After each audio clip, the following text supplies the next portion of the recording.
Hi, and welcome to another episode of If Something Horrible Fucking Happens, Don't Respond with, well, what about this other horrible thing that also happened? Why is nobody talking about that? It Yeah, in 5D. 5D. In 5D. You, I think everyone knows what I'm talking about, but I don't want to make this pod about that. But I just need to say No. that. Yeah, and honestly, that's more general than it should be because unfortunately, that's something my parents like to do a lot. When one small tangent about this, and then we're gonna leap off of it like it's trying to kill us, right? Because it Uh, might. when the whole George Floyd thing first happened, my mom was one of the first ones to be like, "Well, there was some white kid who got killed. Nobody's talking about that." I'm like, that. It's not the point. Yeah. Not what we're going for with this. So calm the fuck down. Yeah. Yeah. Whole Uh, thing. Whole thing. I'll just say, again, one tragedy in itself is horrifying. You don't need to compare it against another one. They're Correct. never going to be the same, No. and it's not even appropriate, and it's obnoxious. So, Yes. all right, changing topics right quick. Yes. I actually saw. It's not a documentary. It's like a retelling kind of thing, but it's closer to real stories than I usually get. Um, it's a Netflix original called "Inventing Anna." And it's about the first person ever named Anna. The Her first, name the was first, Anna. no, the first sex doll named Anna because they invented her. Oh. No, it has nothing to do with that at all. Okay, so this is one of those. It's a series, not a movie, to be specific. So it's a series. It's one of those series where it has a beginning, a middle, and an end. Versus what? You mean every story. Go on. I said series, meaning for season 2 they would have to go outside of the source material. Okay. Right? Okay. It has there's a very clear no, there's a bunch of series that don't have ends. They just have these drop offs that may or may not lead to season 2. There are seasons that don't have a definitive end. There are not, well, and I guess because of things getting canceled abruptly, there are Yeah. series that don't have Also. an end. But typically, for any story that you're working on, you have a beginning, middle, and end in mind from the beginning. Sure. That's But just it's fine. well, Let's move you're past it. Let's supposed move to. past it. You're supposed Move to. past it. There's a lot of them that don't even fucking end like that. I'm just Oh, look, saying. Guinness. Is that really what you're imbibing today? It's a classic for a reason. I even like that you're doing canned. I figured you'd be hipster about it, be like bottle only. No, the can's better because the can has the nitro bead in it. I've ripped those things open once to take it out. Anyways, inventing Chew Anna. on it. Only a little. So on the surface, it should be watched in order, and I don't want to spoil too much, but it is about this heiress of sorts. They portray her as this socialite that was all over social media and Instagram, but she's in jail. So they Okay. work at it kind of backwards. So you start trying to figure out like who is this person, why does she matter, and the interesting bit is that it's actually based on legitimate events. There wasn't a person behind all of this, went through a very, very similar thing, and uh all I want to give it a solid rating because it was good. It kept us intrigued. We wanted to watch all of it, but it suffered what a lot of the series do is that endings are hard. Okay. And in real life, it's not as interesting as the movies. So in real life, it ended in a certain way, right? The ending you get isn't necessarily the ending that you wanted. Exactly. And in this, I imagine that they needed additional materials. So towards the end, it felt like it was departing more and more from the events.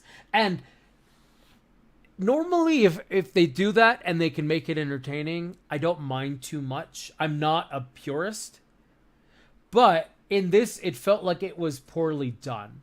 So Okay. towards the end, there's one particular scene. So she's had this lawyer this whole time, and what I will say is they play the "Do you believe her? Do you not?" game. Mm-hmm. And the thing starts getting the story starts getting more and more scandalous as the series goes on. Scandalous. Okay. Almost kind of, yeah. Exactly, because again, it was all Instagram and Right. champagne and all that. So there's a particular scene where her lawyer, who has been defending her, and she's kind of a nightmare to work with, and they have this dramatic exchange where he pledges himself to her. And I'm like, hold on. I mean, like, maybe I haven't read the book. If there's a book and I haven't caught up 100% of the story, I don't know, maybe, but it was like cringy. And it was so out of nowhere. Like, even my wife, who was watching this with me, was like, what are they doing? I don't like this. Tap out. Yeah, Tap out. exactly. And it was towards the latter episodes, of course, but it was just so weird. Anyways, the overall plot. I've waited this long. I figure if you're gonna watch it, go watch it. Slight spoilers because the plot spoils stuff. So it's about a girl who almost gets granted I think $20 to $40 million loan based on a story that she's this like Russian heiress or Russian German heiress, and it starts with her in jail and her claiming her innocence, and it works, back. The framing device is there's a reporter that is interviewing her and going around and interviewing all the people that were involved in this. So you spend the whole time wondering, is she a big con artist, or is she legit? Is she legit, right? Because you had a lot of very prominent folks that bought into it, right? So you go through kind of everybody's story as they're being interviewed and their version of Anna that they saw. So it's definitely fascinating and definitely interesting. I legitimately give this I'll give it a 4.3 out of 5 glamorous divas. Okay. And it would have gotten a solid 4.5, maybe 4.75 if it hadn't just dropped the ball there at the end, where it felt like endings are hard. Endings are hard, but maybe they ended it a little bit earlier, maybe an episode earlier, or maybe 1 or 2 episodes earlier, and just used the material that they had and made it better. I think would have worked out better than stretching it, and it just kind of not making sense. So Lame. Again, 4.3 out of 5. Glorious. Give them a 4.3. Yeah, isn't that what I just said? Is this on? Hello? That's right. I went there old school. Testinkles. Isn't that when they make you pee in a cup to see if you've got diseases? Yeah, that sounds right. Yeah, I've done that one or 3 times. All right. I have never had to do that. They just do that in the military all the time. They just make you pee in a cup all the time. Never had to do that. Really? And even for drug tests? I think I took 1 drug test. And was it follicle or urine? Urine. Well, Mayan. Oh yeah, I got it. I hate you. Completely out of left field, but there was this article both on Reddit and one of the podcasts that I follow talking about follicles. Right, that's how I got on this. So you know how for years they've been doing forensics, and doing like hair follicle tests and all that versus the handprints and all this new stuff. Sure. So there's one particular test that they've been doing, and that's the not hair follicle, because the follicle will have DNA, but the actual hair analysis. And apparently it's completely fucking unreliable. Oh, good. Glad we've been using that for years. And the worst part is they have been using it for years, and people have called for reform, and it's not happening. So, anyways, hair follicle tests are bullshit. Yay! The more you know. So, what have you been G.I. up to? Joe! And now we're getting sued. Or what is that? The strike where they tell you to get off YouTube for a little bit? Cease and desist? No, this was, that falls under, I don't know, some other thing. Fuck them. some law that lets me do whatever I want right now. Yeah. It's called the shut up law. You shut up. It's a law. shut up. You shut up. But yeah, so Inventing Anna, check it out. It's still a solid show. Or don't. We don't control your lives. It's But not a command. Want to, but we want to. We'd like to, if you'd let us. Yes, submit to us and our Patreon. We don't have a Patreon. We don't have a Patreon. Make us a Patreon and then submit to it. Yep. Yeah, we're pretty lazy deities. Yeah. Pretty low effort. Wait, this podcast or this episode? Yep. I mean, that's fair. I you know what? I've been called worse things by nicer people. Fair. Yeah. So, what do you got? Oh God, I'm supposed to act like I can drive this show. Something. Look at me, I watch television. Let's see. I mean, okay, I know the one you're excited for, and what's funny I'm is so excited. For once, so there's a thing that I watched. Have you seen it? No. So there's a thing that I watched that he hasn't seen. That honestly, I didn't watch necessarily thinking I was going to review it for the show. I saw it just to fill myself in on the cultural zeitgeist, because I think it's actually going to be, anybody who actually listens to this fairly regularly, it's going to be weird that I haven't seen this. Yeah, that's exactly why, A, I'm excited, and B, I want to know. See, I was only going to check it out on an artistic sense. Like, it is part of the cultural zeitgeist. Yeah. So maybe it's something I should partake. But I've literally had zero interest. As soon as I was told what it was, I was just like, I don't see a situation where that is artistically redeeming unless, like, the effects are really good or something. But please, take it away. So I watched The Human Centipede. Finally. What is that nonsense on the screen? There you go. And technology. Okay. Technology! The future. Welcome to the world of tomorrow! So I watched The Human Centipede, and okay, let's get this out of the way right now. That image you're seeing on the screen, for anybody who's watching it live, if you're not, it's just The Human Centipede box art. Google the poster for it. Pretty much. This in no way represents what happens in the movie, what the movie is about, or what you're really going to see in the film. Honestly. I mean, that's a lot of box art, though. So, I had I think at this point we all know what Human Centipede is about. A dude kidnaps motherfuckers, sews them up ass to mouth, and makes a human centipede. Right? Yep. I've seen the South Park episode. So, I was sort of under the impression that this was sort of walking the line of like a body horror creature feature. Okay. Something a little more like The Fly, or even what I honestly feel at this point is Human Centipede done better, Tusk. Okay. Yeah. Because I liked Tusk. I know a lot of people didn't, and that's okay. It's a very particular type of movie. I like Tusk. I did not enjoy The Human Centipede. Let's just nutshell this. I think The Human Centipede has an... I don't even want to call it good. Like, I'm also not calling it bad, don't get me wrong. I'm not trashing on the premise. I just think it has a very interesting, shock value-y premise, and that's, like, body horror. The bread and butter of body horror is shock value, so that's not me downplaying it at all. I'm a big fan of body horror. I like shock and awe. It has a big shock and awe premise. Okay.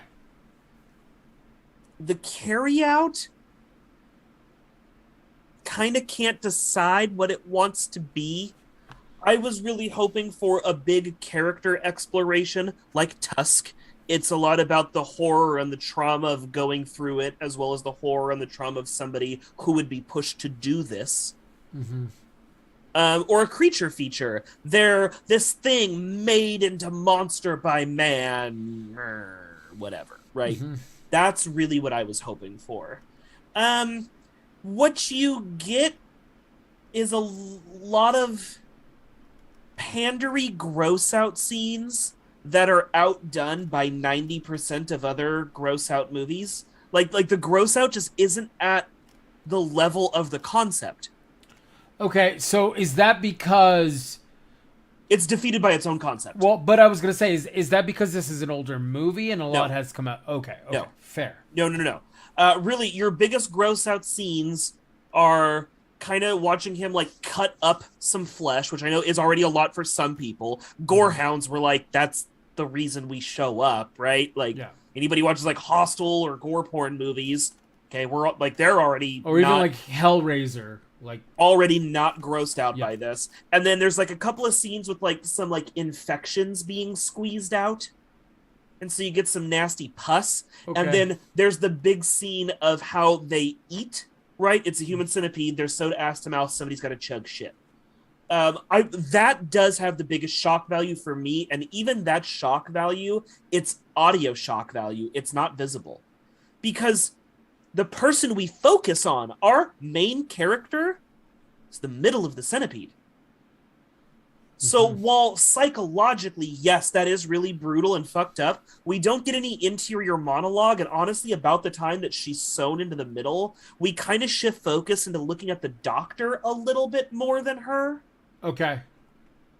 And so we don't really truly get to experience that horror of being the middle of the human centipede. So our big gross out moment is her choking down some shit. But again, you don't see anything. It's not like she can puke and gross you out. You just kind of hear her whimpering and swallowing, and you know that it's poop. And that's it, really. That's your biggest gross out scene. Other than that, it's a lot of the doctor being overtly creepy and nobody really pushing it past, like, well, he's a German doctor, he's creepy, I guess. Like even the police are like, well, he's weird. Don't do anything about that, which is not wrong. But I mean, this is movies. We're supposed to get weird hunches, and I honestly, the whole thing just felt kind of bland. It's this really weird, fucked up premise with a really boring carryout. There's a lot of scenes that are just kind of unnecessary. Like, we have a few scenes of just sort of staring at his house while it rains. Oh. He didn't need that. Like, there's one that I guess... Drama? So, this is a weird one. It kind of serves a point to the story, but at the same time, I really don't think anybody was going to question it. They make sure there's a scene where... So the two main girls are traveling through Europe together. Americans traveling through Europe in Germany right now. So he tears up their papers and throws them into a coffee can. I would assume to either bury or light on fire. But we only see him tear up half of their papers, keep their IDs in front of him, and then he just kind of goes like, oh, rubs his face, and then we cut scene. So I get that we're trying to show, like, this is how he takes care of paperwork for his victims. But A, with a thing like Human Centipede, he's already in the middle of the woods. He's already a weird, eccentric doctor. I don't think we were really going to ask that question. Like, truly. And they wind up there by accident. He has not orchestrated a grand scheme to lure these young ladies in. They end up there completely by accident. Oh. So, like, they get a flat tire, and unless I miss something where he plants the thing that gives them a flat tire, which I didn't notice, and maybe I looked away at the wrong 1 second where they show that, but no, like, they wander through the woods for hours before happening upon his home where he's at. So I don't believe he orchestrated this. So I really was never going to question what he did with their clothes and things. Not to mention, we didn't really answer the question. He just threw it into a coffee can. again, we can logically extend that he's done something, but what was the point of showing us the coffee can if he doesn't toss a match in, or bury it in the backyard, or throw it in a pool, or give it to a monkey and send the monkey off to the jungle? like whatever. Something needed to happen with the coffee can, and this movie does that a few times with these weird open-ended bits. Like they happen to mention that the two girls are porn stars together, but that never really comes up, or like nothing happens with that. So why go with such an extreme background and profession if we're not going to do anything? Okay, They just as easily could have been sorority sisters, best friends, or girlfriends, or fucking nothing. You don't explain or fucking nothing. Yeah, you just don't have to talk about it. Okay, Yeah. so this has been out for a while. Along with 2007. Can I ask a question? Sure. Why? That has been my entire question. Like, why does he do it? He is a surgeon specializing in separating conjoined twins. Okay. So he got it in his head as sort of this, like, it's like one part passion project, one part art project, all parts insanity. He gets it in his head that he can create a conjoined twin. And this is his perfect experience of that conjoined twin, is ass to mouth. Okay. I guess that makes sense in movie logic. And here, honestly, you want to know, like, my biggest problem? We never show a single second of ass to mouth. The entire time that they are the centipede, they are wearing these clever diaper/face covers. So the only thing you ever see is the very top parts of their cheeks, where the person in front of them's ass cheeks have been grafted onto the skin of their cheeks, thus making it one solid transition. But you just see the top. So you see some scars and some staples and stitches over the mask, and everything else is completely covered by a mask and diaper. So it doesn't even do the one thing that it says the body horror part never really... Like, Tusk shows much more graphic detail of the transformation process, has a much bigger, legitimately kind of horrifying looking, like it's a low budget monster, and it's still absolutely terrifying looking watching Justin Long get turned into this walrus. Human Centipede doesn't do that. So it feels like it's body horror done for mainstream audiences. Yeah, it's Baby's My First Body Horror. Okay, so it's like House of a Thousand Corpses. No, I would say House of a Thousand Corpses actually has a few scenes that are actually brutal. Like where, if House of a Thousand Corpses is your first gore porn, body horror, like extreme horror movie, then you're going to travel down this road that is very fueled by Texas Chainsaw Massacre, Hostel, Tokyo Gore Police. That's your lane. If Human Centipede is your lane that you're getting into horror with,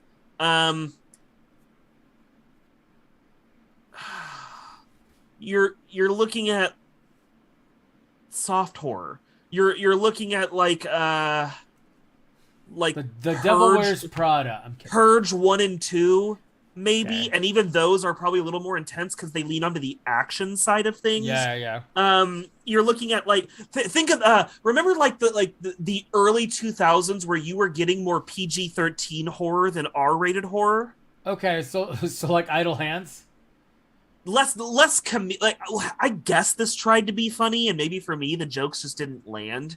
But no, like this Human Centipede is definitely somebody's edge point of like, that's as scary as I like my horror. But for anybody who is actually a horror fan, I really don't see them getting really into this movie. Okay. I just don't know what's there other than the concept. The concept is psychologically, visually, everything. It's a brutal concept to deal with. But as far as the carry out, I don't know who this movie's like fucking up. I can see House of Thousand Corpses giving you nightmares. I truly, from my perspective, I can't see Human Centipede giving anybody a nightmare. You just kind of go, oh, that was kind of fucked up. Yeah. Like any Cronenberg Well, film is worse than Human Centipede. Any of them. Oh. And yes, he is the king of body horror. I realize you're putting him up to the king, right? This is so tame. I can literally only call it body horror because it literally includes body horror. Nothing else about it really gives itself to the body horror genre. Okay, we'll give it a rating then. 2. I don't have anything fun. I don't have anything sassy. It's a 2. It's not like I probably will never watch this again. Now, I do want to see the second film. I'm told not to get my hopes up because apparently the second film explores sexual exploitation a lot more than the first film does, to the point where it's banned in the UK. It is not legally sold in the UK because they consider it too perverse because it focuses on sexual exploitation. While sexual exploitation is not my favorite genre, I'm not as brought down by it. That's not to say I love or like I'm fine with sexual. More, I can appreciate it when done right in certain mediums. I think there have been movies that really utilize sexual exploitation as a form of horror, right? Like that's framing matters to me. And so when you're framing it as this is as horrible as this thing can get, it really helps build that real world frame of this is bad in general. Seeing what the extreme of it can be lets me know that even the mild side of it is not okay and not fun. It's basically like nobody watches Requiem for a Dream and goes that scene everybody talks about is something that should be up on Pornhub, you know? Exactly. It's done to horrify. It is horror. And so I think depending on how, and maybe I'll watch number 2 and come back and go like, guys, for real, this was like not okay. Maybe. I haven't seen it, I can't say, but I do want to see it. I'd like to see if maybe along with the sexual exploitation, we can get a better body horror out of it. But literally at this point, this is one of those movies where I'm like, man, I could use a Human Centipede reboot. Maybe something where they actually lean into a body horror creature feature. Because I honestly, like, usually in horror, I complain that it's too dark. This whole movie is filmed with bright white everything. It's in a bright white lab, in a bright white house with bright white clothing. Everything is bright and you can see all of it because there's nothing to hide. You use dark in horror movies because you can hide a lot of bullshit. Yeah. This didn't have anything it needed to hide because nothing happened. Oh, that's sad. Most of the kill count in this movie comes from a gunfight. Okay. Can you use your 2 hands, or do you need to use toes too? The Human Centipede is not even in the room when the gunfight happens. Oh. Well, what is the kill count? 1, 2, 3, 4, 5, 6. Wow, you barely have to use. So wait, was this written by R.L. Stine? No, it is written by John Six.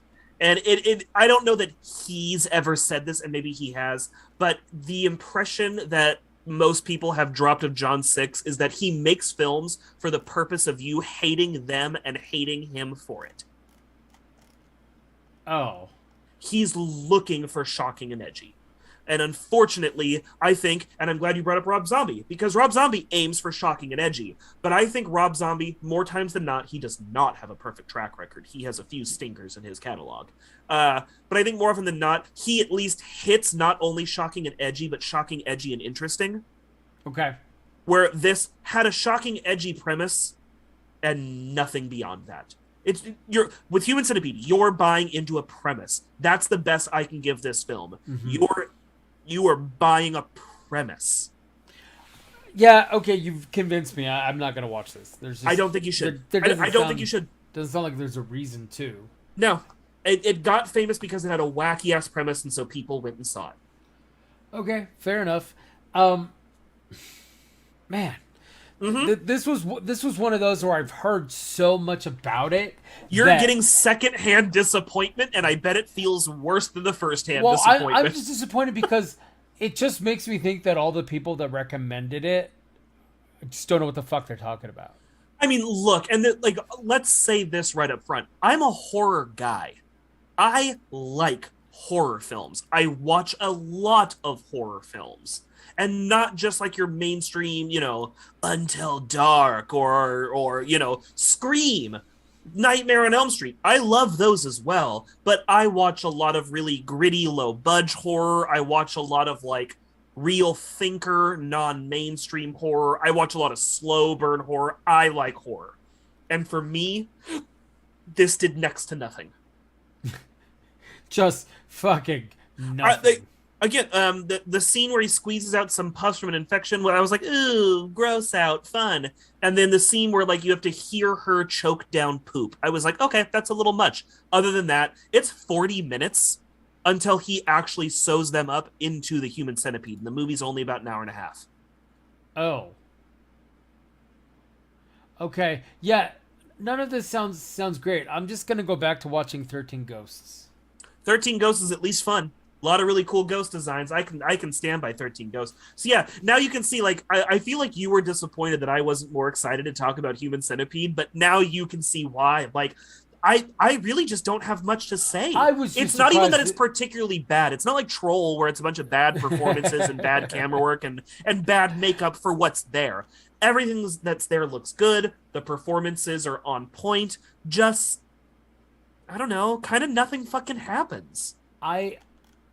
I was just surprised that you had never seen this. If I'm so you'd think it would be one of those. Yeah. I paid money to see this. I rented it on Amazon. This was $5.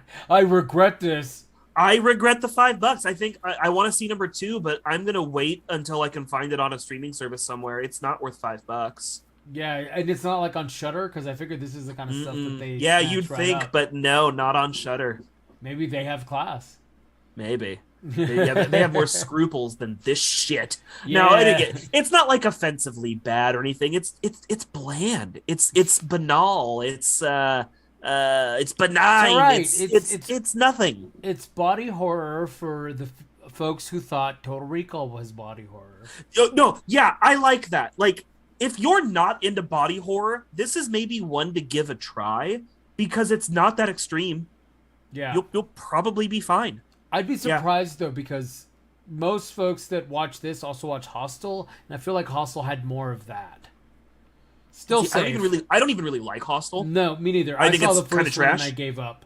Yeah. I didn't come back for the second. Maybe I should. But yeah, and like, again, I like gore porn, and Hostel just really didn't do much for me. Yeah. But even Hostel was not even playing the same game this is playing. Hostel was at least gore porn. Yeah, a little bit of that. It wasn't interesting. The story wasn't interesting. Right. It needs to have a little bit of story. Yeah, that was just it. It was like, oh, hey, they show up at this place and these things get done to them. Do you want to know another surprising one? And I think it actually is up on a couple of streaming services, and I just can't bring myself to watch it because I'm afraid I won't actually like it. But you know another surprising one that I've never seen? So I've never seen the original Texas Chainsaw. The original or the Jessica Biel one? The original. Okay, I've never seen the original.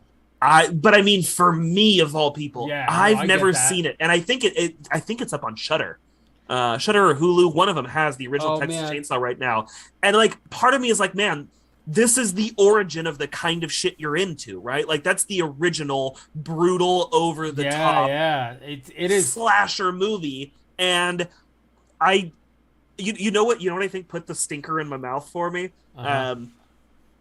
Halloween. I didn't like it.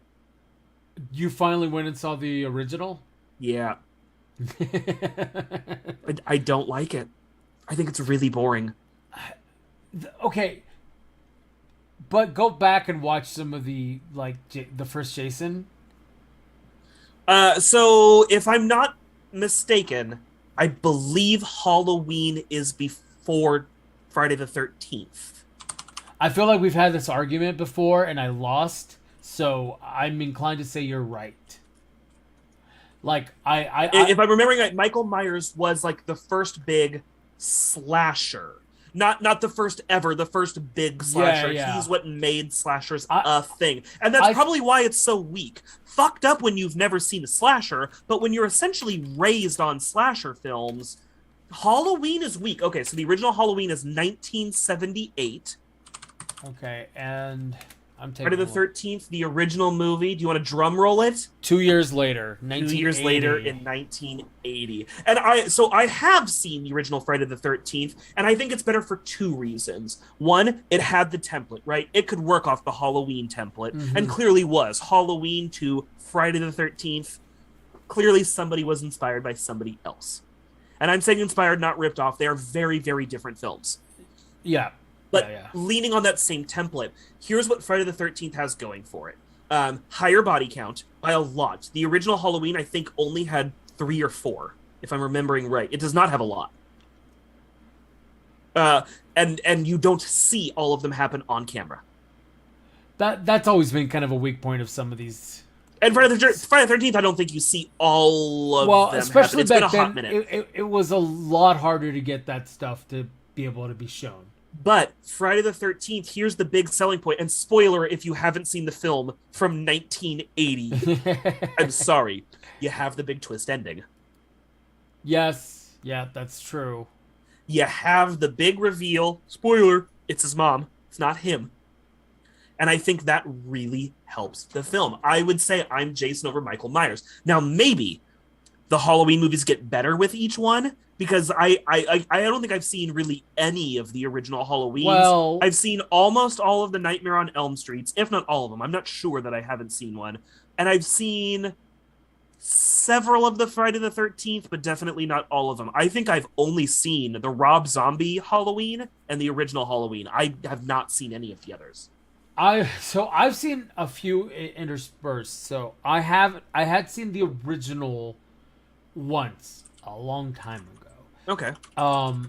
So I probably need to revisit it, but you know me, I don't usually revisit horror. It's just not my jam. Right. But I didn't watch 2, but I watched 3. The Season of the Witch, the one that wasn't even technically related. Sure. It was like the spin-off franchise that they tried to do, and it didn't work out. So I've seen that one. And then I skipped any after that, and I saw H2O, and I think that's the last one I actually saw. H2O is fun enough. It was Jason a X, I little don't care weird. I don't care what anybody says. Jason X is fucking hysterical. Jason X is a comedy. I mean, it wasn't supposed to be, but yes, it was. Yeah, That's what happened. Jason X felt like, what is it, UPN 44 decided they wanted to do a Jason movie. Okay, so I pulled this up really quick. The body counts for Halloween 1 and for Friday the 13th 1. Okay? So in the movie, and this is weird that they laid it out this way, I'm guessing because 2 of the kills might be nameless people. But the original Halloween series features the deaths. Oh, and this is great because it says whether it's on screen or not. And actually, I'm going to discount these 2 because it doesn't even bother to say they're on screen. So this site I'm using, it's HalloweenFilmsFandom.com, looking at body counts for Halloween. Okay. It has 7 slots, but 2 slots are completely blank. So Okay. I'm going to call that 5. Okay. 5 kills. Judith Myers on screen. Christopher Hastings off screen. Then Annie Beckett, Bob Sims, and Linda Vanderklok on screen. That's the whole kill count for Halloween 1. Wow. 5. If you count these 2 blank slots, I guess we're up to 7. But I feel like since they didn't even, I was thinking maybe they were nameless characters, but then you could still list whether they were on screen or not. So I have to go with no, those don't. And again, I thought it was only 4. So coming in at 5, yeah, that's about what I remember. Okay. And then what about Friday the 13th? We have Barry with a knife to the stomach, Claudette killed off screen, Annie throat slit with a knife, Ned throat slit off screen, Jack arrow through the back of the neck, Marcy axe to the face, Brenda killed off screen, Steve Christie hunting knife to the stomach, Bill throat slit, and Mrs. Voorhees decapitated with a machete. 10 kills in Friday the 13th 1. Huh. So that's why it was the better. majority of which are on screen. I'm not one of those people who gets into those arguments when it comes to horror, like what's better, Freddy and all that. And honestly, Yeah, no, and body count does not Nope. make a horror film. Not at all. It's got to have some good pacing. It's got to have An interesting character, yes. and if you're going for the horror, make the kills interesting as well, right? Oh, especially if you're going for slasher. Slasher Yeah. is about interesting kills. Exactly. I don't know. Friday the 13th has a special place in my heart because they went supernatural, and that always fucking hooks me. That's what does it. I want to say the original Halloweens do, but again, I haven't actually seen them. And I might be talking out of my ass. So I think no, I think it might be. It's not. Yeah, I think that they did things about cults and shit, but That's and maybe I'm misremembering or I'm crossing it with something else. I thought Yeah. they did. I don't know. You know which series I want to go because now that it's the horror podcast now. Fair Now, Wishmaster. I don't You talk about remember them. Wishmaster a lot, man, and I think you should sit down and rewatch Wishmaster. Yeah, I think you got a special place in your heart. Well, come on, it was a fucking evil genie, right? Oops, spoiler, fucking 40-year-old movie, or not that much. But I mean, still. it's the plot. Yeah. So yeah, Wishmaster is one that I need to go check out again and see if they're any good. And I also want to watch, do a rewatching of the Leprechaun series. Leprechaun is fun. I might actually do that one with you if you decide to do it, though. You know which one I'm kind of dying to rewatch? Is it in space? No. Chucky. I love the Child's Play series, and there's actually, I haven't seen the new ones, the Cult of Chucky movies. I haven't seen, plus they're doing the Sci-Fi TV show. Sci-Fi's got a right. Chucky series that's running that I can't watch because it's on Peacock. Yeah, I've been wanting to redo Child's Play, but I can't watch. I have to find time to watch those because Yeah. my wife will not watch. I get that. That's her hard stop. She's like, nope, little fucking ginger doll killing people. No, sir. I don't know. Even as a kid, I always thought the premise was a little ridiculous. It's voodoo though, right? I mean, I understand. Yeah, I just thought There's just like it's not just like the doll is so No. evil. Oh, it's of course. literally somebody has his soul captured inside of it. No, I got it. I just thought the premise of a tiny little doll being able to kill all of those people. For me, it didn't really jump the shark until he was on the military base and he kills a bunch of soldiers on the military base. The first one I understood because of just like nobody knows what this fucking thing is. It was supposed to do more things than a normal doll's supposed to do. I got it. There was still a couple of times where I'm just like, look, this doll's gonna make noise. There's no way it's gonna be fucking silent unless it was given other voodoo powers, right? But so I would say that's because I believe after I have to look up the Child's Play movies. I believe after the third, which is the one where he's in the military. yeah, We don't do shit again until Bride of. that might be true. Yeah. And Bride of brings up some good points. Yeah, so Child's Play 1, 2, 3, then Bride of, Seed of, Curse of, and Cult of. So I've seen all the way up to Seed, but I have not seen Curse or Cult. I think I saw Bride of Chucky, and I think that's where I was like, I'm done. I'm not even kind of interested anymore. I loved Jennifer Tilly as the female Chucky doll. I thought she killed it. It was fantastic, and I just love Jennifer Tilly anyways. But her voice as that doll was great. Seed did get ridiculous, but I'm told with Curse and Cult they kind of brought it back to being a little harder on the horror aspect of it again, which is fantastic. It's what it needed. And there's a great spoiler for a newer one, and I'm not sure if it's Curse or Cult, but the big ending scene is oh my god, why am I blanking on the main kid's name? Is it Charlie? It's not Charlie. Andy. God damn it. The kid who played Andy in the original is an adult, and he receives the Chucky doll in the mail. And so he sets it on the table, and of course Chucky breaks out of his box and goes and grabs something to kill Andy with. And the minute the Chucky doll turns around, Andy's waiting there with a shotgun, and you just hear him unload too. And it sounds like Andy basically got the doll because he knows what's up. He's not fucking around, and he's not letting it do anymore. He has the doll. He's keeping it. He's killing it. The end. And I kind of love, for me, truly, I think at this point you need to reboot or find a new justification for him to get in a new doll.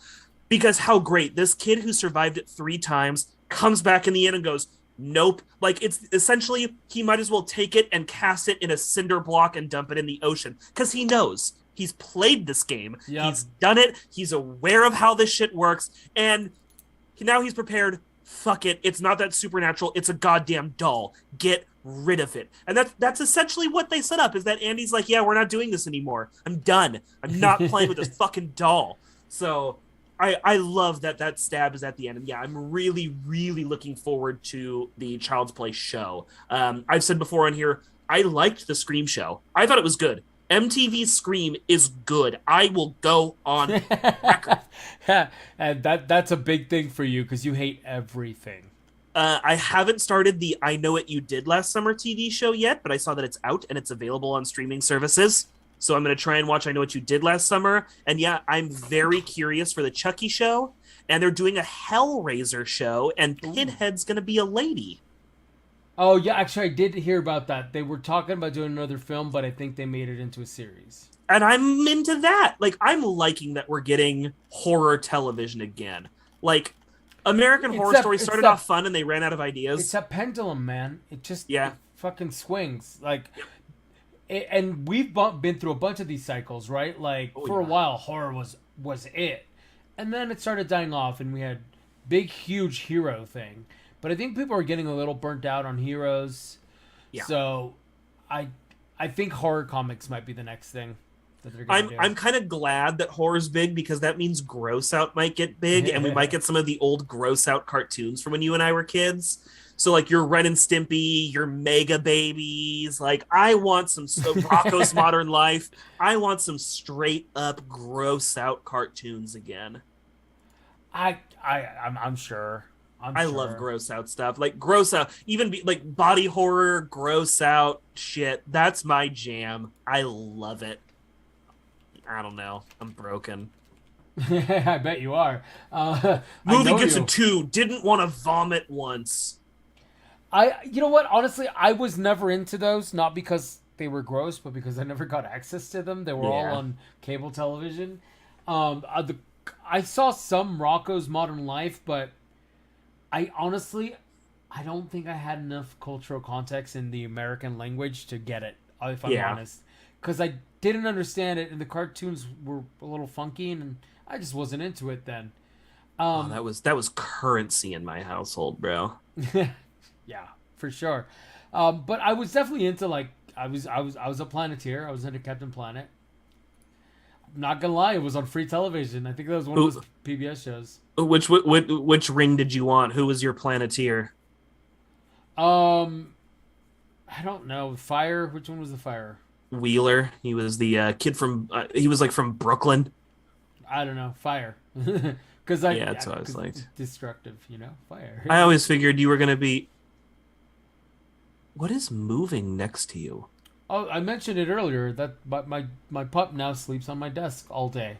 So with the way your background is working, it looked like there was a ferret or a raccoon, because like it's blurred, right? And we can just see sort of an outline of it. Yeah.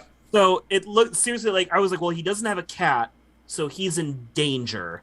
No, that's my tiny dog. She's 10 pounds and sleeps on my desk. Fair enough. Sometimes during meetings, she likes to interrupt by licking my face profusely. I figure you were going to be a Mati kid and have the heart ring. No, it was always really weird, and my culture doesn't really look on. He was a late addition, anyways. Was he? He was not an original Planeteer. Yeah, Mati was not in. Here, let's get this up. Really? Yep. Well, then, so was Captain Planet before him just a ruthless bastard? Homie didn't have no heart? I don't know when the character got added or how they justified it. So let's see. The Planeteers, Kwame, voiced by LeVar Burton, of course, was from Africa and had Earth. Wheeler was from Brooklyn, had fire. Linka was from the Soviet Union and had wind, and Guy was from Asia and had water. Then they added Mati from Brazil. He had heart, and a monkey named Suchi. Hold on. So when did they add him? Because he was not like vividly remember seeing the original where it was just earth, air, fire, water, and then that was it. And then after a while, there was some kid who suddenly went heart, and it was like, no, get him out of here. Get wrecked. When was Mati added to Captain Planet? Mati. Let's see. Mati is also the last Planeteer to call his element when calling Captain Planet, despite being the youngest. He's usually the first to see the blah, blah, blah. He's an orphan, and nobody likes... Wow, he is in season 1, though. I have for sure seen cuts of that does not have heart. But maybe I'm just insane. So, like, how... Yeah, you gotta look this up, because... I'm looking. I always remember him. Also, you know another TV show that was my jam back then? Magic School Bus, because also it was free on PBS. I was not a huge Magic School Bus man, person. I was an imaginative little kid. I dreamed about going on fucking adventures in this magic box. Yeah, no, I was into it. Super into it. Okay, he shows up in the episode A Hero for Earth. And that is episode what? Episode summary. They're not going to tell me what episode this was. Weird. He was not always there, I'm sure of it. And even if this is some Mandela effect shit. Oh, it could be. It could be. That kid was not always part of this. Berenstein or Bernstein, damn it. I'm saying, you fucking pick one and you live with it. Yeah, pretty much. Oh, man. No, I'm into this, though. What else? So, obviously, Power Rangers. We've talked about my Power Ranger obsession. Yeah, you have a mild obsession. Speaking of, I'm actually going to what are you doing? I'm actually going to read the comics for realsy this time. But while I was at Barnes and Noble, which is the thing that still exists near where I am now, I was looking for the Boom comic, and you know what I ran into? I ran into a Witcher comic omnibus, and I didn't even know there was a Witcher comic, and at least the cover art was done by the same artist that did BPRD. Oh, interesting. And it's not Mignola. Yeah.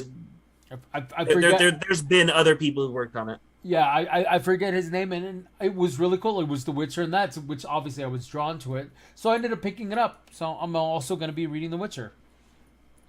We'll report back. I finally started the show, and the show is really fun.